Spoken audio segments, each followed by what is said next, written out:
Hey everyone, Mark Breezebois here, just wanting to come online here at the beginning of 2021. I don't know if anybody's going to be on today. It is still in the morning and there's not much probably going on in some of your worlds, but we just did an event here in Alberta with leaders from across Alberta.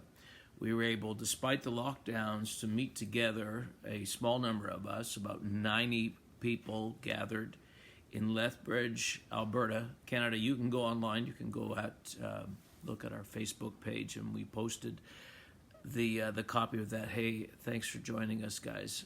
And I've already received great encouragement from what happened the other night.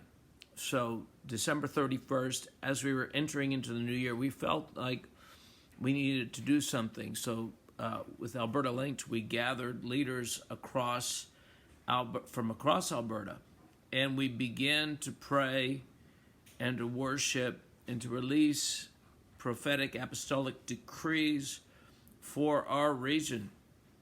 And what we're fighting against largely is the kind of destructive influence of that heaviness, that blanket of oppression, depression, heaviness, darkness, hopelessness that falls across the land. You know, some of you maybe have never been to a communist country or to a country that is embroiled in heavy darkness. But the weight of that darkness is palpable. When you go to a nation, I remember years ago, my first time in Poland, and it was after the Iron Curtain had fallen and there were significant reforms, but there was such a heaviness on the entire land. I had to pray in the Spirit. I had to stir myself. I had to encourage myself every minute of every second of every day that I was there, because it felt like somebody was pouring concrete around me, around my being, around my head, and to stir myself spiritually was so difficult. This is the nature of spiritual heaviness when it comes on a land and a people. And we have lived in Canada with a certain degree of freedom. Now, could it be better? Absolutely. But we have lived with a certain degree of freedom. But what we're fighting for now is a level of freedom that's unprecedented. And what's being threatened to come upon our land, and what's occurring right now, is that the enemy is trying to bring a level of darkness that is unprecedented in our days. And when we gather together, and we need to do additional events like this across Canada, in your jurisdiction, you need to be doing this, because it's the equivalent of course, spiritual warfare, but it's the equivalent in a military battle of the activity of the Air Force. We got to take the skies. Spiritual warfare is about taking the skies. Worship is about taking the skies. Yeah, there's groundwork, and a lot of you that are pastors and ministers, much of what you do is on the ground. Much of what you do is collecting one wounded person, bringing them into a place of safety, etc., etc. But if we don't take the skies, if we don't open up the heavens, if we don't change the atmosphere over Alberta, over Canada, over our city, then what we can do on the ground is very limited. We've all seen movies or scenarios where a sniper's in a tower and everybody's hunkered down, hiding behind stones and vehicles or whatever. Free movement is not possible. Liberty is not possible. Having streets to dwell in is not possible. Years ago when we saw Sarajevo, the civil war there, snipers were picking off people. Normal life for children, women, families, gatherings, playing in the streets.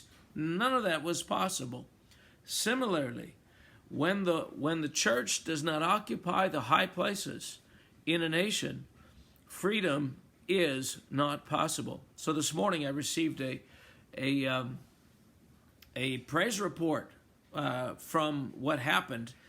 One of our leaders was up north, and he was meeting with a pastor who was ready to quit the ministry, ready to to throw in, throw in the towel, just leave so depressed, so discouraged, so frozen by the level of darkness that has been coming upon them. I'm telling you, my friends, that there is palpable advances that are being made when we gather together, when we worship, when we release the presence of God, Apostolic Week, when we have the authority as the ecclesia to declare God's intent over our regions and cities and nations. This is where the battle begins. And believe me, the lockdown is about keeping us from gathering, keeping that critical level of faith, that level of light, that level of breakthrough from being released over our region. That's what the lockdown is really about. The enemy knows that the gathering of the saints to worship God and to release his presence, when the ecclesia gathers, listen, let me say this. When communist nations, and again, I've been to Russia. I was there right after the wall fell. The atmosphere is very similar to what's trying to come in now. But the very nature of those controlling governments, what they try to do, they inhibit you from gathering, because you gathering is an implicit threat to their authority. Similarly, the church gathering is not just a convenience, it's not just a tradition, it is an implied threat to the spiritual governance of darkness that's trying to make advances in the land of Canada. Gathering together is a fundamental right in our charter as Western nations. Why? Because it's the basis on which we establish freedom. Freedom of thought, freedom of conscience, freedom of worship. All of these things are predicated upon our right to gather. It has political implications, and that's why it's there. Freedom of thought requires freedom to gather, freedom to speak. Freedom of speech is being attacked. Freedom to gather is being attacked. The pretext on which it is being given and why it is being compromised is a health emergency. But this is not about health. This is about removing our ability to exercise the authority of the kingdom of heaven. What we did December 31st in Lethbridge was breaking something in the spirit, and it was felt in the furthest northern parts of Alberta as pastors are under spiritual assault. Intercessors and believers are under spiritual assault. They are experiencing heaviness like they never have in their whole lives. Churches are stopping from gathering. Pastors are quitting the ministry. Depression, suicide is augmenting at a pace we've never seen. Let me tell you, none of this is accidental. That doesn't mean everybody knows what's going on. Doesn't mean that everybody who's buying into the agenda is complicit in what's happening. But we are battling a spirit. We are battling a spirit that is does not have your interests in mind. So I just want to say, as we begin to enter into 2021, realize that the gathering of the saints is the basis on which the kingdom of God advances. Yeah, there's things that happen individually. There's great things that happen when two of you are gathered. But let me tell you, even two gathered is being discouraged through these lockdowns. So don't let anybody tell you that the gathering of the saints is a mere formality, a mere tradition, a mere sentimental desire that Christians have who are stuck in the past. Gathering together as the believers is politically and spiritually a fundamental building block of the advance of freedom, both socially, both for us as a nation and a community, but definitely the basis, a building block on which the kingdom of God advances. Realize this. So let me leave you with that for today. I haven't been on and done one of these little talks for a little while, but bless you. Share this out if you don't mind.